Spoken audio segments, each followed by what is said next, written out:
কেউ তোমাকে অকারণে কষ্ট দিলে মন খারাপ করো না, বরং তুমি একটা মুচকি হাসি দিয়ে চলে এসো, যাতে সে বুঝতে পারে তুমি অল্পতে ভেঙে পড়া মানুষ নও। কিছু মানুষ আছে যারা শুধুমাত্র অন্যের দুর্বলতাকে হাতিয়ে নিয়ে খুব মজা পায়। পরে এরা সেই দুর্বলতার উপরে আঘাত দেয়, তারপর চোখের জল দেখে করুণা দেখাবে, কিন্তু মনে মনে ঠিকই পৈশাচিক আনন্দ উপভোগ করবে। তুমি যত ভয়ঙ্কর কষ্টের পরিস্থিতির মধ্যে দিয়ে যাও না কেন, কখনো কাউকে বুঝতে দিও না তুমি ভালো নেই, কারণ তোমার ওই কষ্টের কথা শুনে বেশিরভাগ মানুষই সেটাকে পুঁজি বানিয়ে অস্ত্র হিসেবে তোমার জন্যই ব্যবহার করবে।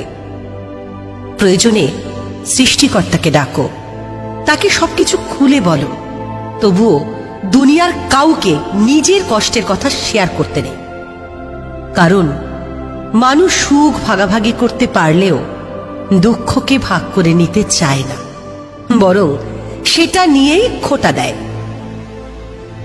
মেয়ে মানুষ মন কোমল হয়, যেমন সামান্য অল্প আঘাতেই আমাদের চোখ লাল হয়ে যায়, আমরা কাঁদলে প্রকৃতি অন্ধকারে হারিয়ে যায়। মেয়েদের মুখে কান্না নয়, বরং ওই হাসিটুকুই ভালো মানায়। ছেলে মানুষ সহজে কাঁদে না, এরা বড় রকমের কষ্ট সইতে পারে।